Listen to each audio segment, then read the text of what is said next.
This edition of the Beery Chats, the Irish are coming. We are delighted to have Grainne from Metalman Brewery down in Waterford with us tonight to go through 3 of their beers.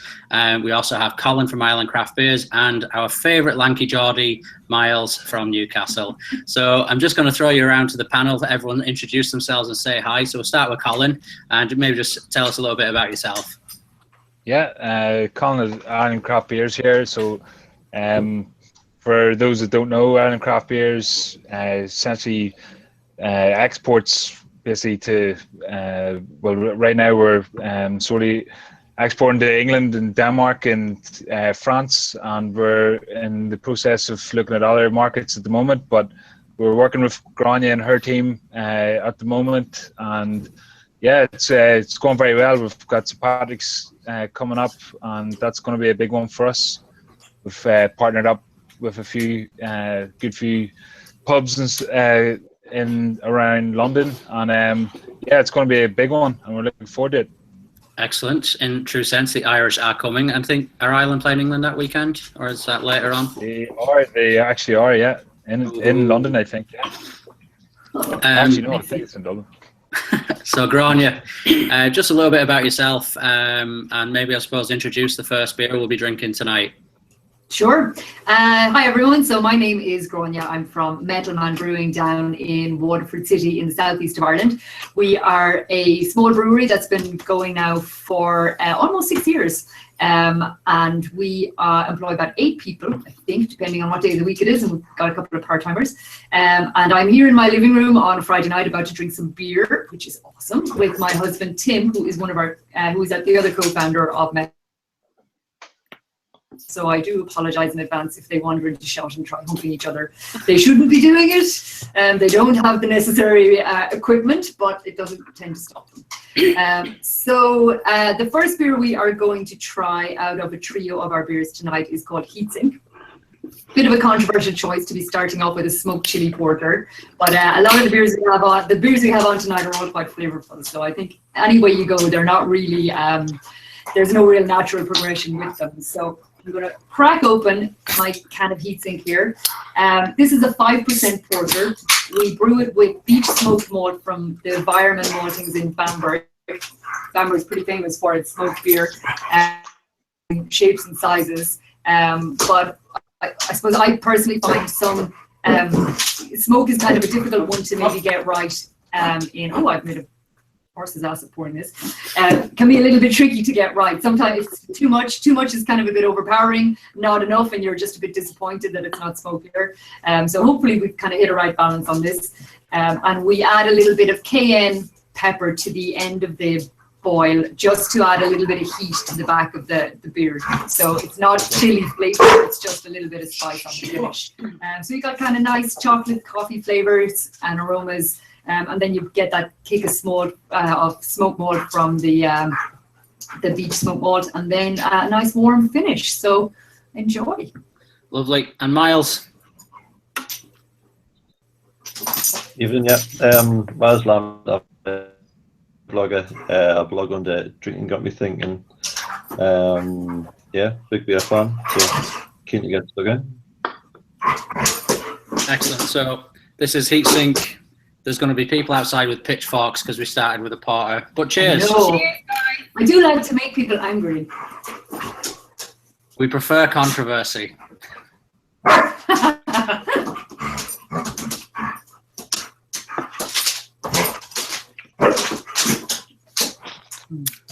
Oh yeah. You definitely get this overpowering smoky like a shalenka. That's just like liquid bacon. It's got a nice level of smokiness with a bit of warmth at the end from the chipotles.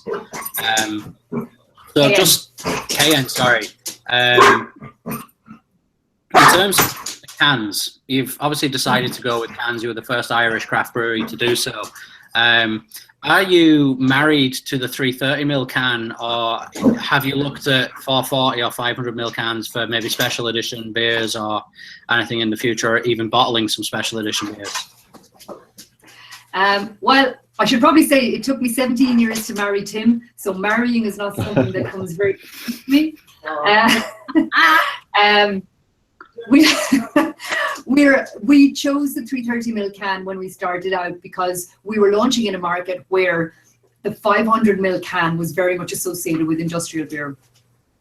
And if you wanted to buy cheap industrial lager, it came in a 500ml can, and we knew we were going to have enough of an educational battle on our hand as to why we picked cans and why it was a good choice for beer, given the reputation, I suppose, that canned beer had in Ireland.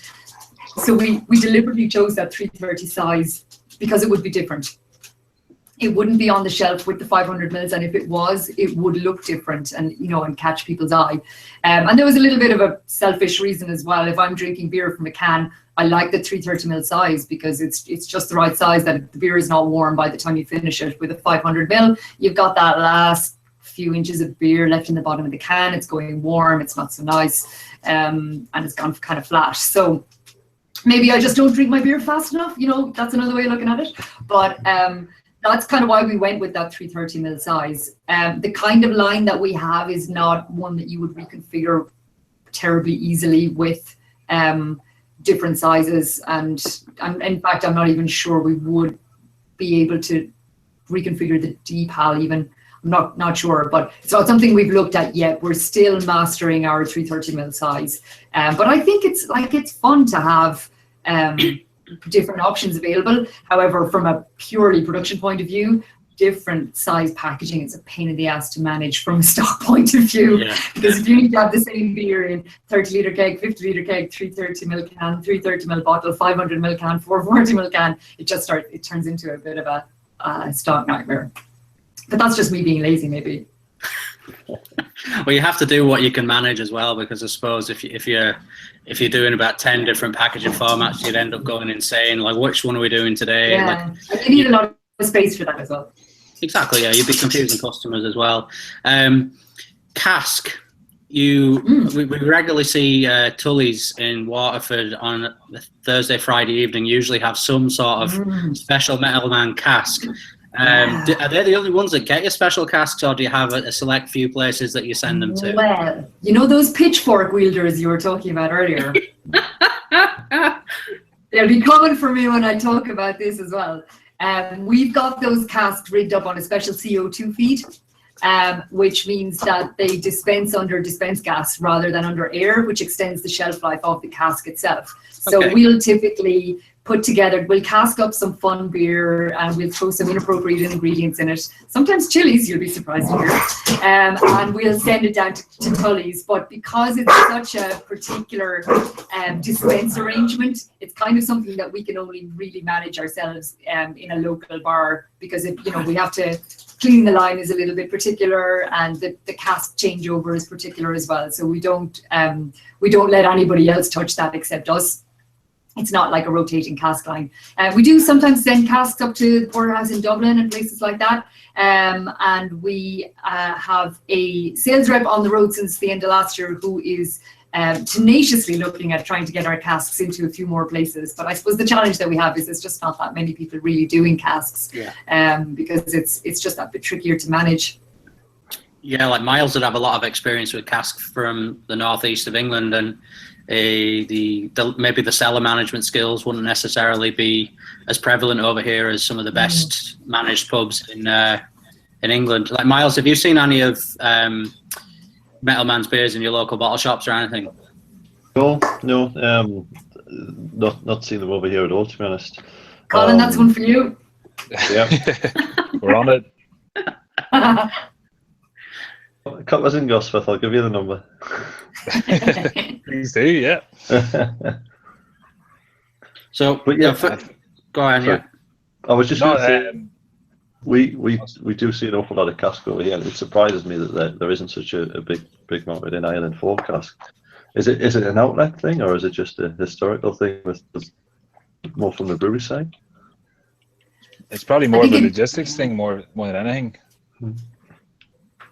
Like in the 70s, cask kind of really went away in Ireland and was replaced by keg.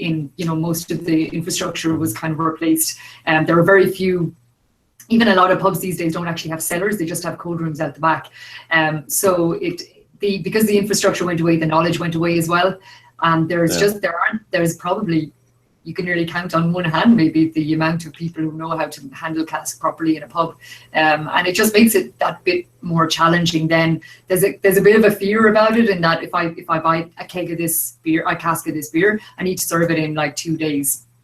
So there's a fear from the pub's part that they won't serve that in 2 days, and there's a fear from the brewer's part that they won't sell it in 2 days, but they'll still be serving it in 5 days. So you've kind of got to weigh up the pros and cons of each, and that's why this CO2 rig up that we have in Tully's works really well, because they're it doesn't matter. It's got basically the same shelf life as a keg, so it doesn't matter how long it takes them to get through it. If it takes 2 weeks to sell this particular niche beer to their craft beer customers, it really doesn't matter. It's just, because it's not going to be for everyone. A lot of the stuff that we're kind of digging around with in casks.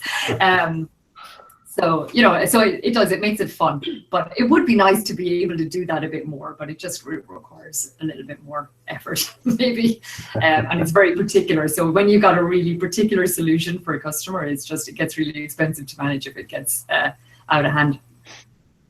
So guys, what do you think of beer? Miles, what are your thoughts on it? Yeah, it's very nice. Getting that real sort of smoked flavour to start with. And there's the chili sort of washes through as an aftertaste. It's really nice. There's a sweetness to the aroma as well from the chili. I'm just thinking of the cooking you could do with this. I was thinking chili. The headline, 57, the headline are doing a barbecue sauce for their wings with it at the moment, or their ribs, I think, actually. Oh yeah, it's a great pub. The headline there, it's probably my favourite bar in Dublin. I think Jeff and Moira run a really good show there. Yeah, super. I think I like it. I don't get so much of the smokiness from it, but I do get the chili heat at the end, the finish. It's actually really nice. Yeah, I'm really enjoying it. Yeah. And Colin? Yeah, I'm getting a good a good sense of the chili on my lips actually at the minute. It's really good. Like it's probably a good choice to start off with, I think, Grainne, considering the windy weather that we've had recently. So I think it's really good. I thought you'd all think I was bonkers, but I have a plan, trust me. There's method to your madness. Starter, main course, dessert. Yeah, or dessert, starter, main course, whatever. Yeah. Rules? What rules? We don't need rules where we're going. So yeah, like I've actually seen in Porterhouse Central usually have the pale ale on cask anytime I'm in there. There's always a Metalman cask in Porterhouse Central anyway, because it's right next to the office, which is handy. We did get a question in from Ash O'Reilly78. Chris, he wants to know if there's any distribution in Northern Ireland. So Colin. This one's probably for you, Colin. We don't distribute in Northern Ireland. We're solely just exporting outside of both north and south. So, Grainne, I guess you may answer that question. Yeah, no worries. So we do have a distributor there. We do have a distributor in Northern Ireland, and we're working on extending our range. At the moment, they just carry our pale ale, but we actually have our sales rep was up in Belfast today, just looking at how we would extend the range of beers that we're sending up to Dublin to include things like the heat sink and the Sgt. Pepper and things like that. So hopefully in the next maybe 4 to 6 weeks, we'll have a bit of a wider product range available up there. Excellent. Cool. I've definitely seen them up there anyway, Grainne, and I know there's an off license called the Wineyard, and I'm pretty sure I've got it a few times in there. So if you need it in there, you'll get it in the Wineyard, Norma Road, which isn't far from Brewbot, is that right? In the similar kind of area? Yeah, exact same area, yeah.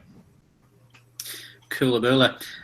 Just got another question in from Thomas McCarthy, just about, I suppose, for Grainne, in terms of in the current environment we're in, about environmental friendliness. I suppose, do you guys have a particular way that you kind of look after your energy and so on, and do you use the heat and water from the mash tun or kettle for other things after you've finished a brew? Like, obviously, I know the grain would probably go off to a local farmer.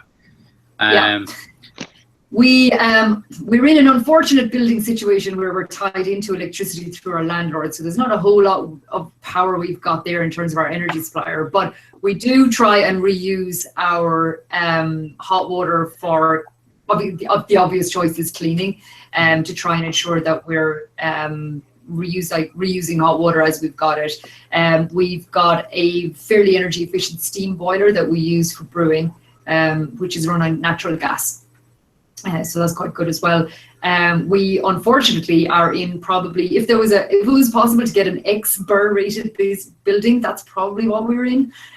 We're in a really, really old factory that is that has a lot of challenges for us. But what we really do need to do is move, and in the next 18 months or so, we're hoping to have a kind of a better plan in place as to what our home for the end of 2018, start of 2019 is going to be.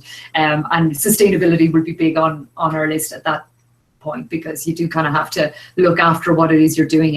And a lot of environmental efficiencies as well, they cost at the beginning to put them in, but they actually pay off then in the long run really quickly, and it gives you more control over your business, and it makes you less susceptible to external forces, which obviously makes your whole business more manageable to run. So we're not brilliant at the moment. We do what we can, but it is on our radar.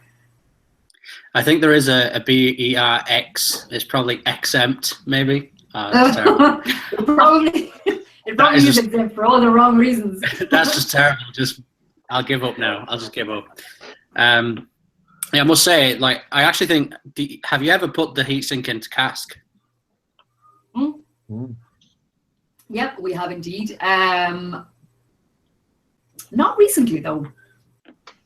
Yeah, you did a few casks for us last year, Grainne, for St. Patrick's Day. Do you remember? But I can't remember what exact did we beers we had.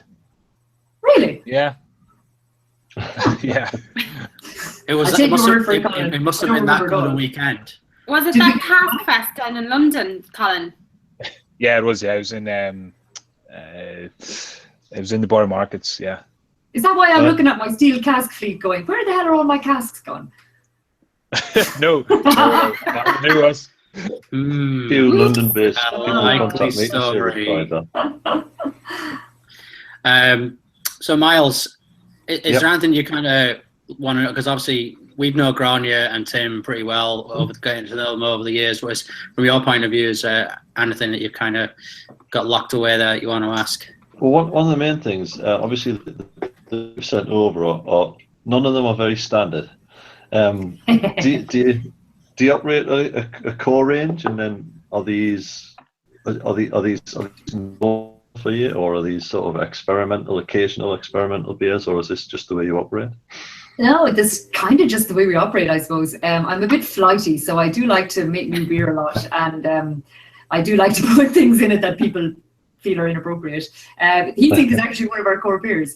Sgt. Pepper's new and fun. Yeah, that's not really something that we would expect to be making an awful lot of. It's kind of our January, our try and get over the fact that it's January beer. And then the raspberry is, well, that was kind of our experimentation with kettle sour, but it worked quite well. So we made a lot more batches of it than we were expecting. But I think that's the great thing about craft beers. The range of experimentation and the way you can take what can be a very, what people can expect to be a very ordinary thing and turn it into something that they're really not expecting at all. And you can do it really easily with, just thinking a little bit about flavor combinations and profiles. And I like to kind of think about if I taste some food that I really, really enjoy, I like to kind of examine why the flavors work together. And then I find myself thinking, well, would that work in a beer? What way could we do? What way would we put that in a beer to make a really fun beer out of it? So I suppose, there's a good bit of having a bit of crack and brewing things that are quirky, just to see what'll happen. But it's also having a range of styles.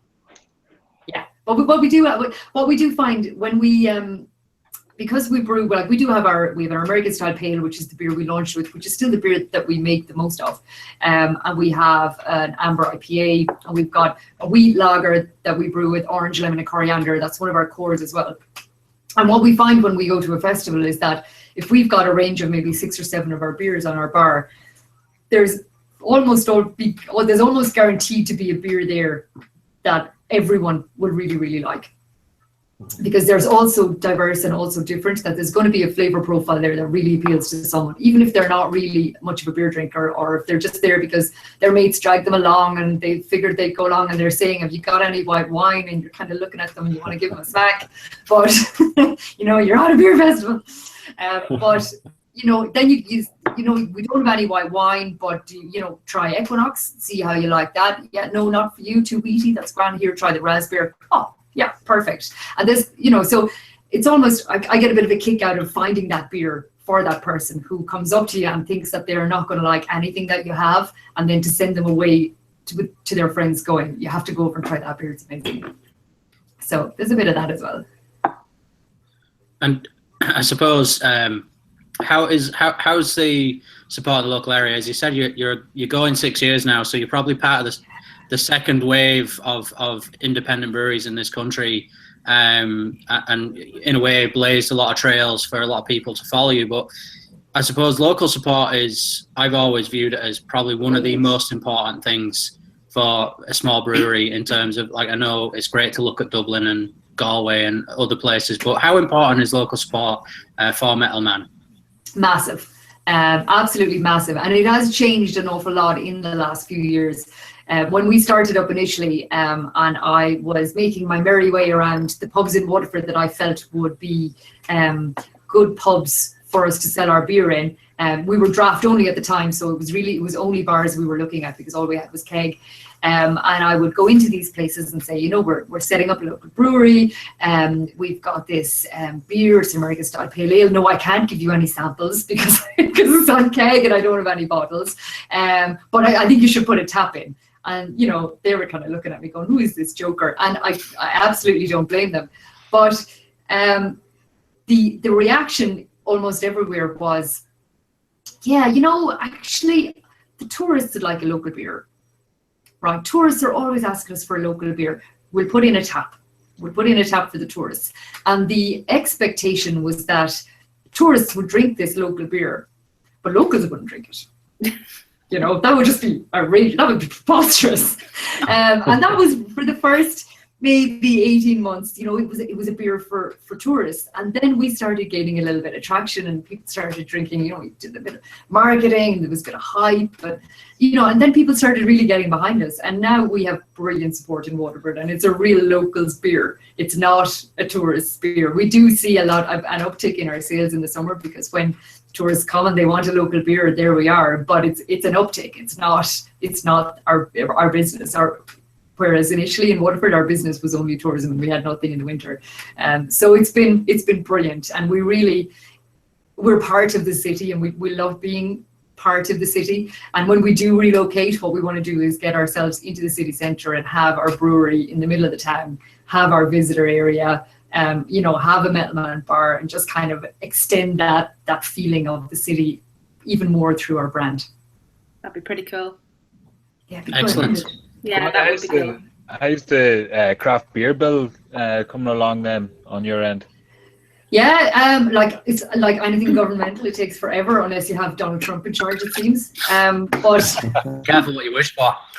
I'm not wishing, trust me. I'm much happier for it to take 12 months than have that joker in charge. But we are cautiously optimistic that we might get something through in the next 4 to 5 months. But it does take time. It's hopefully going up for voting towards the end of March, all things going well. And then if it gets passed at the vote in March, it will then have to go to the Senate, I think. And once the Senate vote on it, then it would be moved for implementation after amendments were made. So it'll all take time, but the support behind it seems to be on paper very, very positive. You know, anecdotally, people are saying, yeah, we're 100% behind it. We'll vote yes when it comes up, etc., etc. So we'll see. But it would be brilliant for the industry, because as small breweries, all we have our biggest marketing tool is ourselves and our breweries, and we can't really bring people. We can't get ourselves in front of people to market our brewery without this bill. So it would just be a massive thing for us to be able to sort of entice people in, and show them what we do, show them how we do it, and get them to taste what it is we're doing, and give them a proper tourist experience, rather than what we've got at the moment is this half-baked thing where you can bring, a bunch of people into your brewery and show them around and give them a taste of your beer. And then when they say, brilliant, now I'd take, can I take 4 of those and 2 of those, and I'll bring them home for my friends, colleagues, cousins, nephews, whatever. And you say, no, sorry, I can't sell you beer. But this is a brewery. You're a brewery and you're not allowed to sell beer. Yeah, that's about the long and short of it. What are the arguments against that, though? That the law was written in 1833 and changing it is hard. Right. Yeah. And a pretty significant publican lobby as well. I suppose like the bill, I wasn't at the launch night in Porterhouse, but obviously I got a lot of detail on it. I bumped into yourself, Kulan, and Seamus O'Hara in the Porterhouse one evening just after you'd announced it with Alan Kelly. What's the kind of anecdotal feedback been from local publicans? Like, obviously they're big supporters of you guys, but has it come up in conversation with them, like going, oh well, hopefully in 18 months we'll have our own tap room, and like, would they be supportive in your experience, or have they just kind of chosen not to speak about it? No, in general, for the most part, they're quite supportive, because they understand that this is not a pub, right? We would be licensed to sell the beer that we make, and only the beer that we make, between the hours of 10 and 6 p.m. And that is all. So, it would be a fairly interesting pub that only served one kind of beer and only opened daytimes that actually made any money. So this is not, this isn't the same as a pub. So from that point of view, it's about making sure that people understand that this is really about tourism. This is about getting people into your local area. You bring them to your brewery. They have a couple of beers in the afternoon after they've had a tour. They go away with their little souvenir pack. And what do they do after that? They go and have something to eat and a couple of beers in town, and then they stay the night in a local hotel, and they go out for dinner in the evening time. It's all about, the knock-on effect for the whole community. Because something like 10 million tourists visited craft breweries in the United States in 2014. That's just breweries. That's 10 million tourists, which is more tourists than Ireland got entirely last year by about 2 million. So the potential is massive. If we can just tap into that a little bit, it's really, really. Because tap rooms are a huge thing over in the UK, Miles, aren't they? Yeah, and that's exactly the scenario. Wylam in Newcastle are a good example, whereby people come to Newcastle to the brewery, but they don't just go to Wylam Brewery and then go away again. All the other pubs and all the other breweries in and around Newcastle are benefiting from all those people coming to the region. It's been a very powerful tool for Newcastle. And the football team. I think that's a bit. So they have their ups and downs. Okay, so I'm finished the heat sink. I must say I've got a real pleasant, tingly, warm sensation. I'm probably getting rosy cheeks and everything now as well. But that's it's really nice, perfect beer for the winter, and like you just like to sit in front of a fire. It's very different spice to things like, is it Excavessa by Stone that we had recently? I know you didn't like it. Yeah, you didn't like it because there was cinnamon in it, but I actually thought it was quite nice. But I suppose there's a beer for everybody. So next, I think, is the Sergeant Pepper. Yes. Now I need a beer, Wayne. Should have got a bell. Sergeant Pepper, please. Manuel. Garçon. We could be witness to the first ever Beery Chats divorce. I have a drum roll here. I'm sure we'll be contenders for that too, honey. We just made it almost here.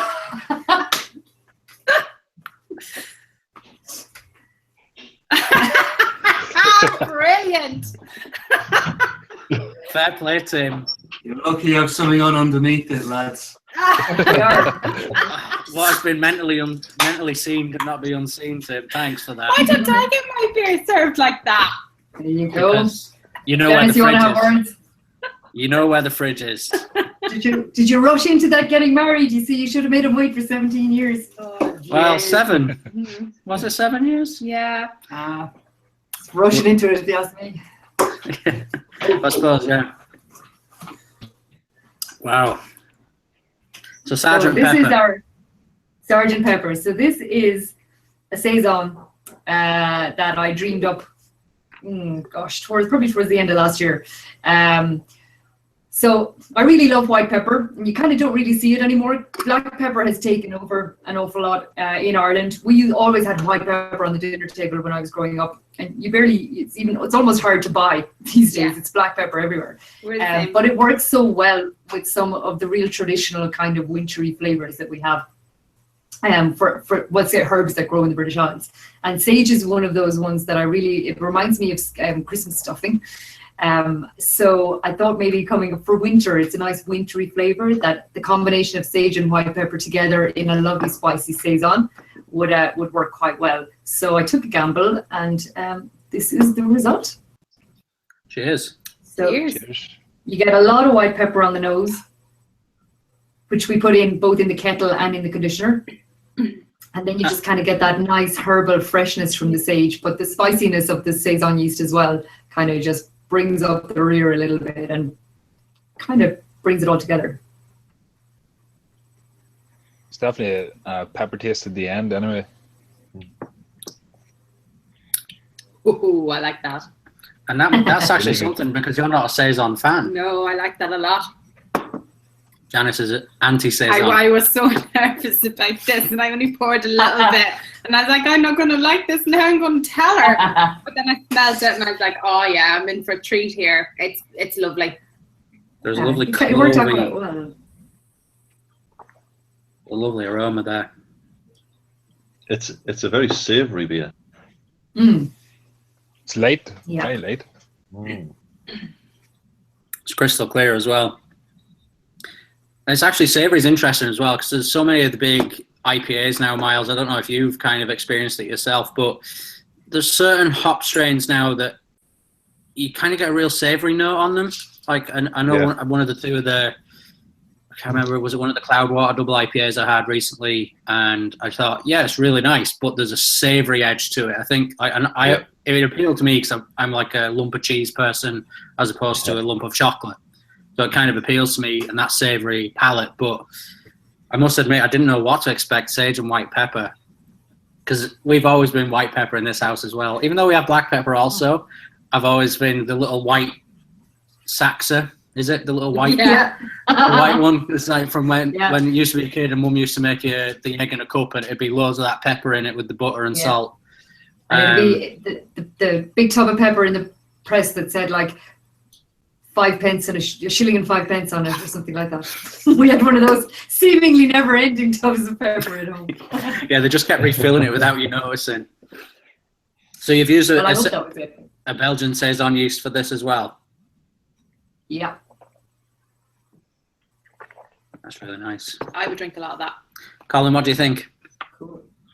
It's really good, yeah. If I'm being honest, I was really nervous myself about I'm glad I'm not the only one. I'm very impressed. It's really, really good. Like, and it's very easy to drink. Like, very light on the palate. Yeah, because one of my favorite beers that you guys do is the Chameleon Ginger. Oh yeah. During the summertime, it is absolutely on draft. It's one of the most refreshing beers you can get at that time of year. I remember there was one time at Bloom, I think I was giving the lads in brew a hand on one of the days pulling pints, and Tim was next door and he just tapped it up, and I hadn't had it before. I was like, do you want to try it? And I was like, oh yeah, sure, why not? And I was like, oh, that's really good. And I was like, I really wish I didn't have to drive. But it's really, really good. So festival-wise this year... You stole my question. Go ahead then. Yeah, what festivals are you going to be at this year? Yeah, that's a good question. We're not really sure. We don't have a big plan for what it is we're attending. And what we discussed at the end of last year internally in the brewery was that there aren't enough festivals in our part of the world, down here in Waterford. Yeah. And we, you know, everything that we were going to was in Dublin, and with a very eclectic crowd that we kind of got, especially with the one in March, we sort of felt that we were coming over and we were going up 5 days out of the brewery, loads of work to set up, expensive stand, and we were talking our heads off about our beer to people who were leaving the country the next day. Oh yeah. So we, you know, we were kind of like, well, yeah, it was kind of fun, but how did that help Metalman? And, you know, the answer was it didn't, you know, at all. It was actually just a big party. So, but it didn't really help our business. So we would have been better off going there as attendees rather than having a stand there. So we actually decided to focus a lot more on festivals that were more local to us in the south, rather than going to, you know, the ones, the big ones that everyone is going, the big ones that everyone goes to in Dublin, where, you know, they're so busy that it's actually really difficult to make yourself heard. It's hard to get your message across, versus going to smaller ones that are, you know, where you've already got a warmer crowd almost that are interested in talking to you about your beer and your business because it's more local. And it's less about, it's more about your beer and your business rather than what crazy shit you've got in cask this week, which is fun. But it's when you've got 50 breweries that all have 10 crazy things in cask each. It's just a party. It's not really a business tool anymore. It's just a really good time. So we kind of have to be a little bit more savvy about where we choose to market ourselves and where we choose to try and get in front of people and how that return pays back into the business. So it's very clinical. I know it doesn't sound nearly as much fun as what festivals you're going to be to, all of them, but we have to be a bit more savvy about it because they're exhausting. So you have to make sure that the ones you go to count. So we want to do a bit of stuff. The complete opposite of what I just said then as well is getting ourselves in front of markets where we've never been before, where it's not, again, it's not about the kind of the crazy things, it's just about introducing ourselves to those markets. So we want to do a bit with the guys in London because we're starting to, but I think we should totally go to Newcastle, Colin. What do you reckon? Let's go. I've never been, so there's a slightly selfish reason to go. Neither have we. Come over. There you go. Sounds like you've got to organise something for everyone then, Colin. But well, Tim is from the Midlands, but I suppose we would have been a bit more familiar with the stuff north of the Waterford Gap. So I would love to get into places like Leeds and stuff as well. I think they're just such great towns with such personality. So we're kind of looking at stuff that's much closer to home and stuff that's further afield, but we haven't really got it mapped out yet. But we're not going to do the RDS in March and we're not going to do All Tech in February. Okay. Do you have many breweries around you? The closest one is 30 miles away in Dungarvan, I'd say. And then the next closest one is probably 50 miles away in Carlow or Wexford. Yeah, I'm just trying to decide how far away Wexford is. It's about 40 or 50 miles probably. There's a little bit going on in Kilkenny, but I don't know what stage the lads are at with Costello's and Sullivan's. I think Sullivan's are only pilot brewing, and I'm not sure where Ger is with his. So we're one of two breweries in Waterford just. So I'm kind of surprised that it's stayed like that for the last 6 years. But hey, we're very special down here in Waterford. That could be it. Well, I don't want to say anything. Is that what you call it? Yeah, we've been chopping up and burying the other people who tried to start down here. I remember in a previous job, I went down to Waterford for an investment conference, and the relationship manager brought me into some pub, and I had no expectations at all.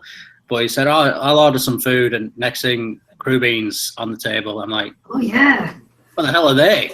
And it's like, it took me a while to get my head around it. Then when I started eating them with a couple of beers, I was like, yeah, these aren't too bad. But like the initial thought was like horror. They're hard work though. Hard work. They're like a ham hock. You know, they're tough work, but they're rewarding in that Not sense. much meat and an awful lot of effort.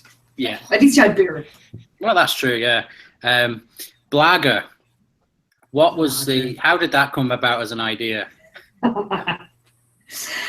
So there is, like all good ideas, it starts with, I have a great idea.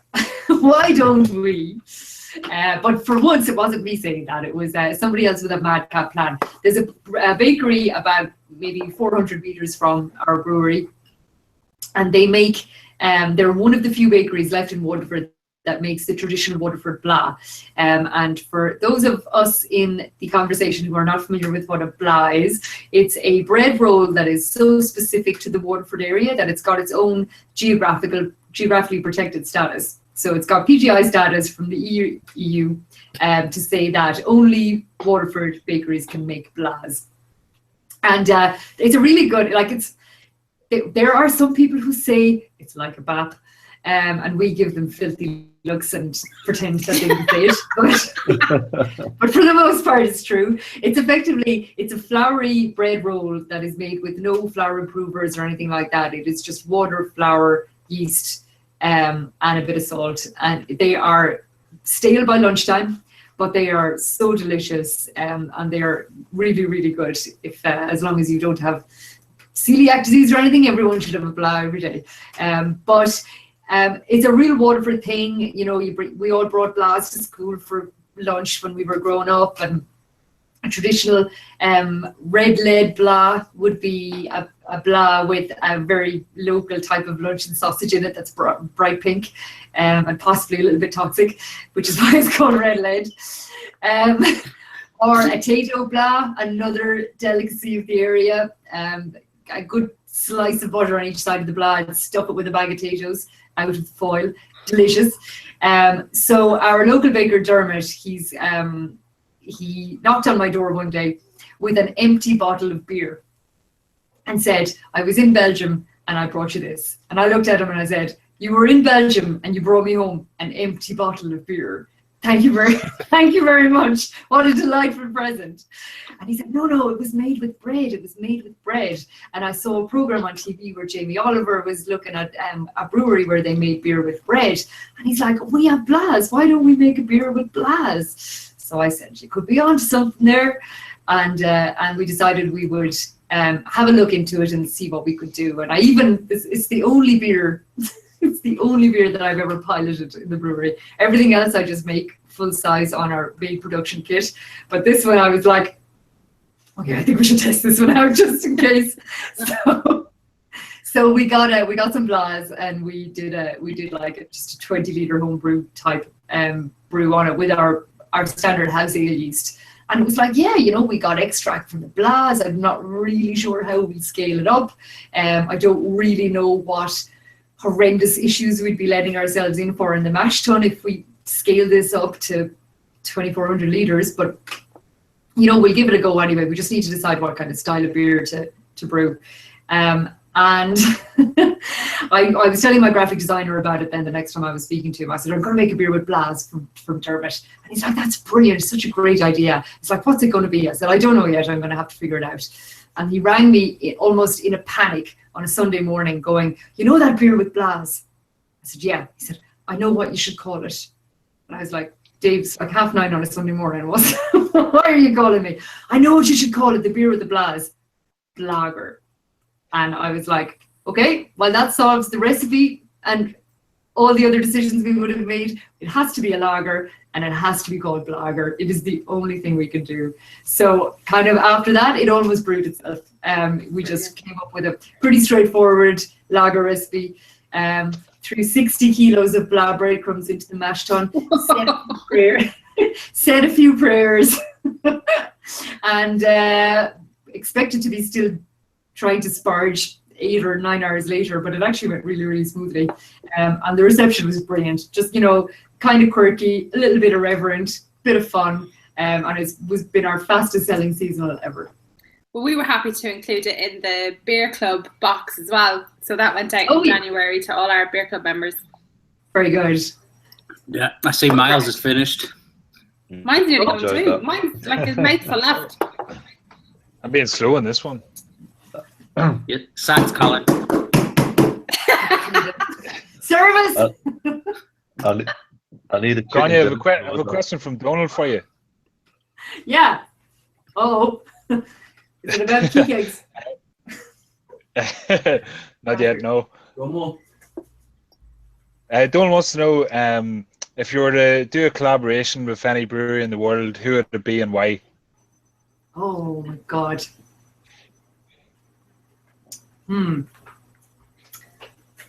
Good Should have question. prepped you for this one today. Yeah, I might. I'm going to need a fresh beer for that one while I have a think about it. Good question. He's actually got another question for you if you want to think about that one. Oh yeah, let's procrastinate. Yeah. Got the bum deal here. He says, in your experience, does being a female brewer come with any hurdles in what appears to be a male-dominated industry? On that one, I came from the IT industry, so I was kind of well used to it. But I would say that because the beer industry in Ireland, the craft beer industry in Ireland is so young, it actually doesn't come with all that baggage. I don't come up against any sexism in the brewing industry from my colleagues, from my peers in the industry. You get it a bit from people who drink beer, and they're just kind of flabbergasted that a woman is involved in the whole process at all. And they kind of assume that you're going to be in the marketing or the sales department or something like that. They kind of just say, "Oh, you brew the beer, okay?" But it doesn't. It's more surprise, and it's not. You're not capable of brewing beer, or I don't think you should be brewing beer because you wouldn't be able to. It's just more because the expectation around the industry has been that it's male dominated for so long. People are more surprised really that women are involved, but then they just get over it and it's fine. From an industry point of view, it's still quite male, even though a lot of the breweries that I've set up, would say around the time we started setting up and since, certainly have women involved in kind of founder roles. Yeah. There is a lot more of that, but I would say we still have the bulk of the people doing the brewing are men.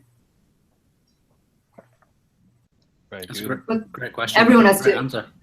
From my point of view, we'll say, to go back to the physical brewing side of things, I love brewing a new beer, but I'm really bad at repetitive process, and I'm really bad at, I'm really good at doing something once and getting it almost like getting it 85% right, but I'm not interested in doing it again and again and again until it's 100% right. I want someone else to do that.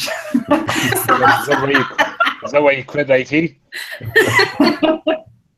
85% would have been good in IT, but that's why, like, when we were setting up the brewery, that was all. I know I'm like that, so I knew that I wasn't going to be the right person to be the brewer, because I'm more interested in building new things, whereas Tim is quite process driven. So we kind of came up with this idea that I would get everything set up and brew for a while, and then he would, when he was ready to finish IT, he would start brewing, when everything was there was enough process in place that would suit him, because he likes that process and he likes coming in and making it better, once it's already 85% there. So you kind of have to find the people who are interested in doing that to do that job, and that's not me, so that's why I don't brew anymore, unless we're like, I do the sort of head brewer role where I'm watching the recipes and the process control and looking to make sure that we're doing, we're gaining efficiencies and making decisions around how we're brewing the beer, but I don't do the day-to-day brewing anymore. Are there any styles that you're looking to explore in future? As you can tell, I'm not very good at styles. I make up my own as a general rule. BJCP, be damned. Yeah, life's too short for that. No, I like to. I work with flavors rather than styles, I think. So there's always experimenting to do. Nice sound. So, sorry, empty glasses all around. I'm only catching up because I'm doing too much talking. So this is our raspberry sour. Yeah.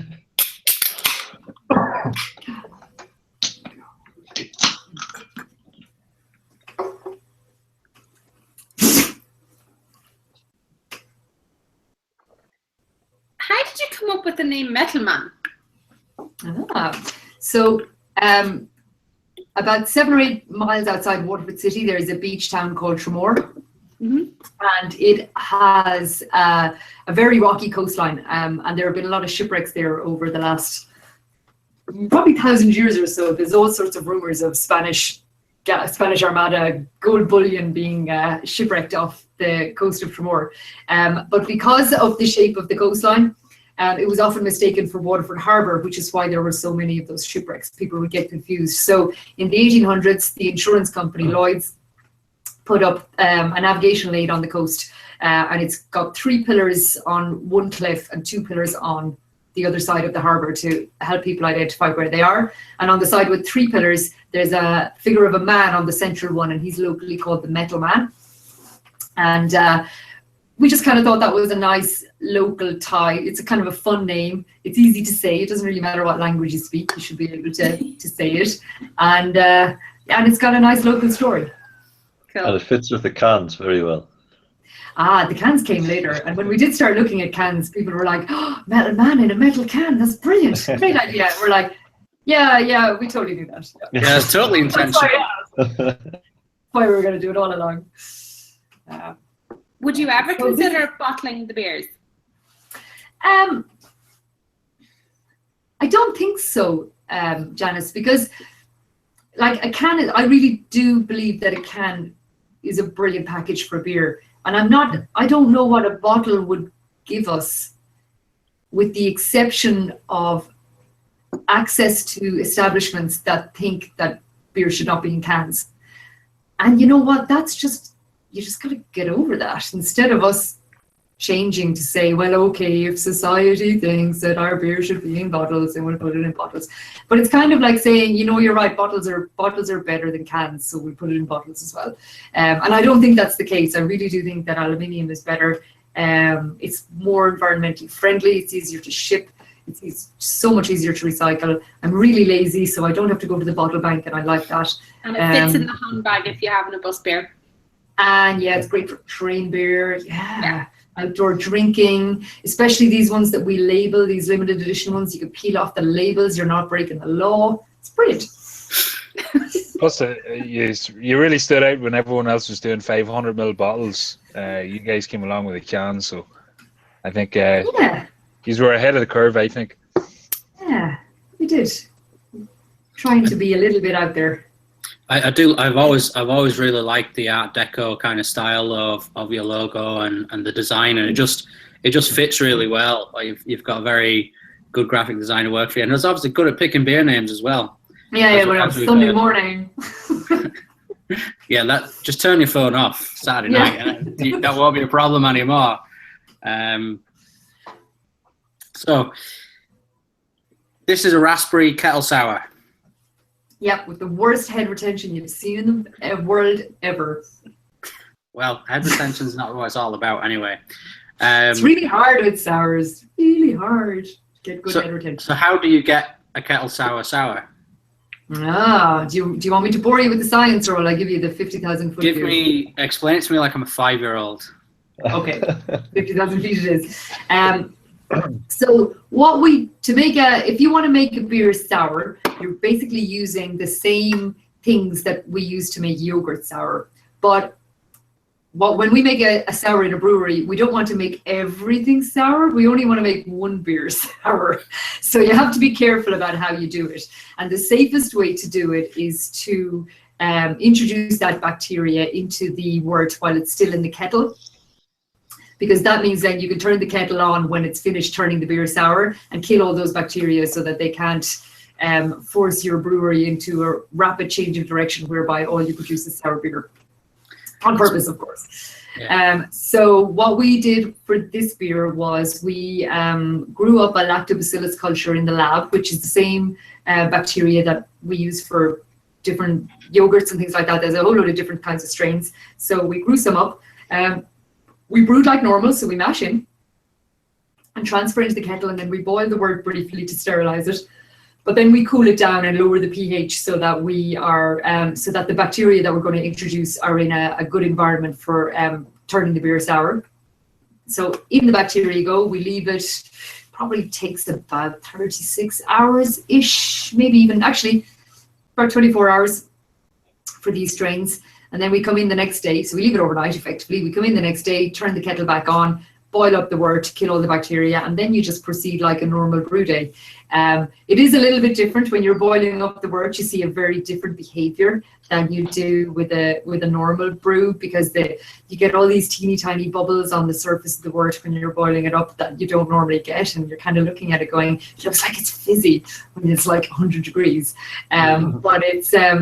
But it's kind of fun, and it smells completely different. You get all these rhubarb flavors from the bacteria as they're turning the beer sour.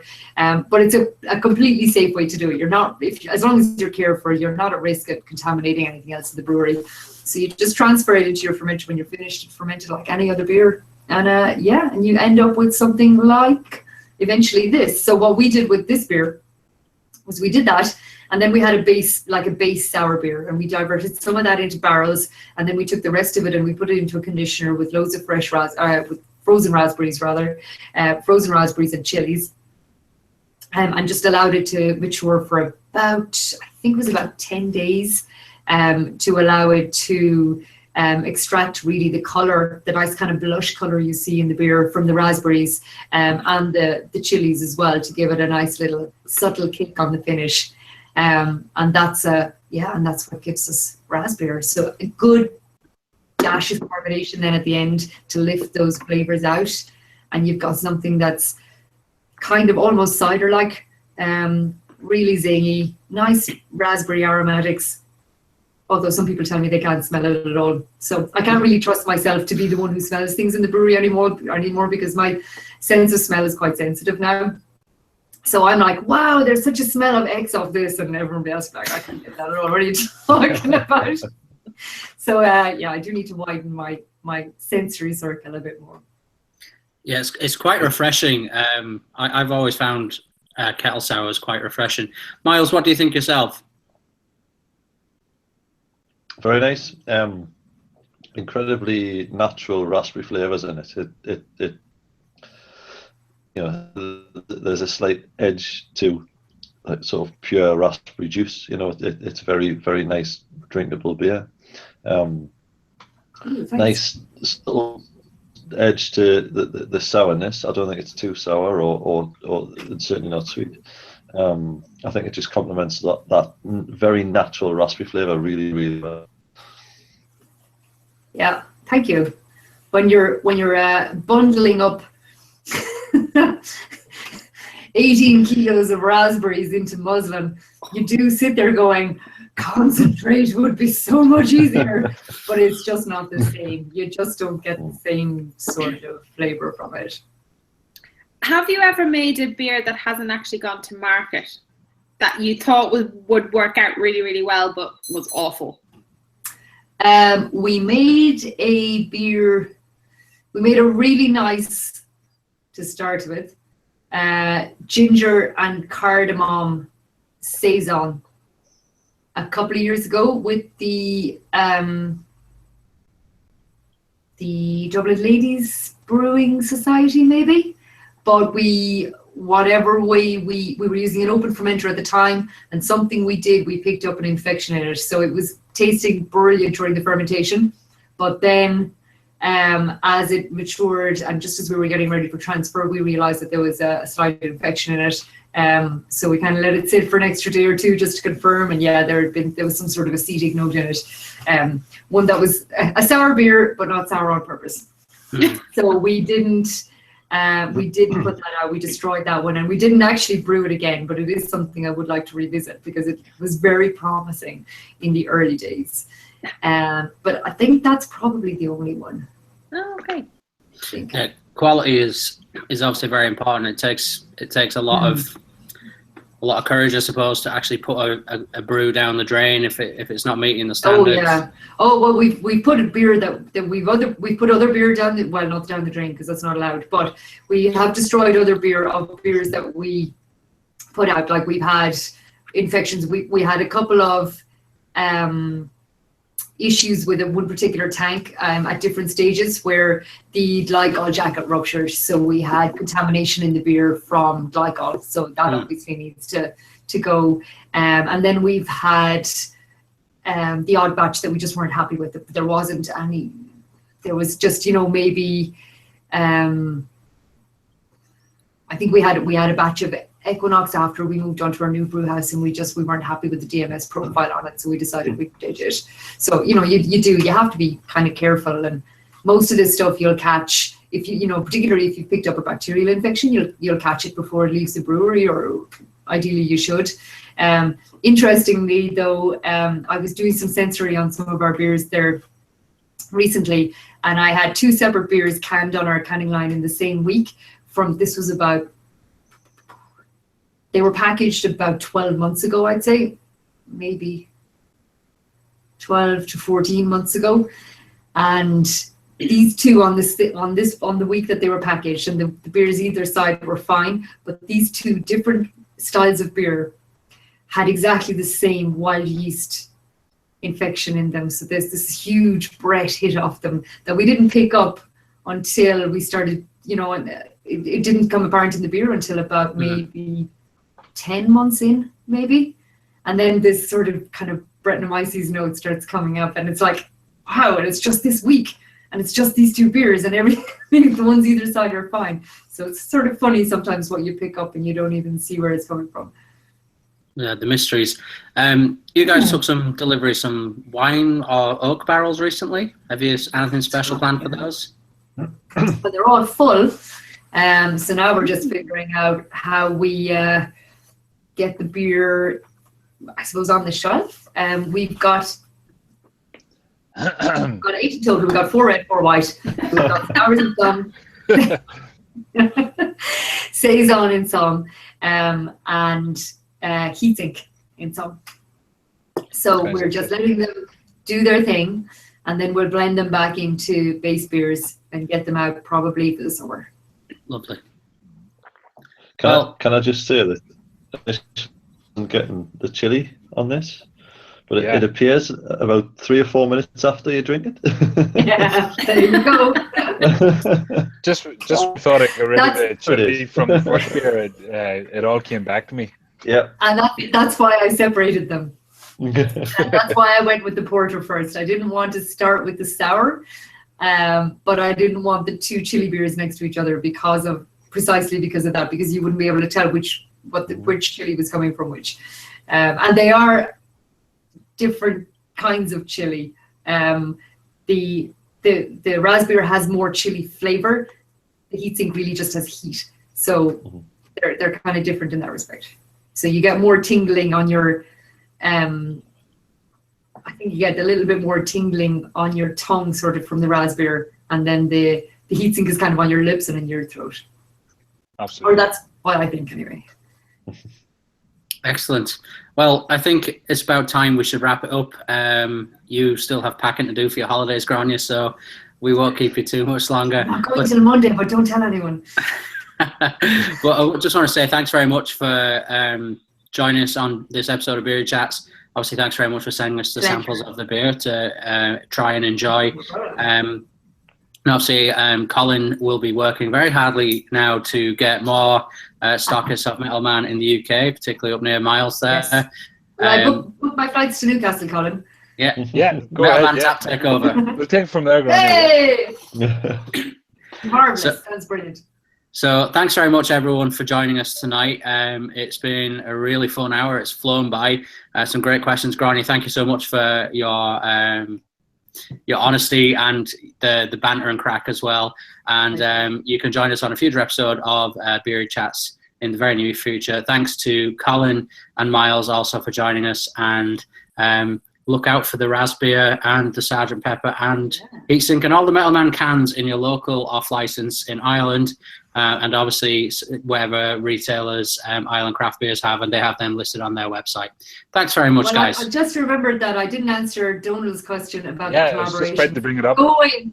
I go away and think about it, and then I'll answer on the next one. How about that? Yeah, that's perfect. Yeah.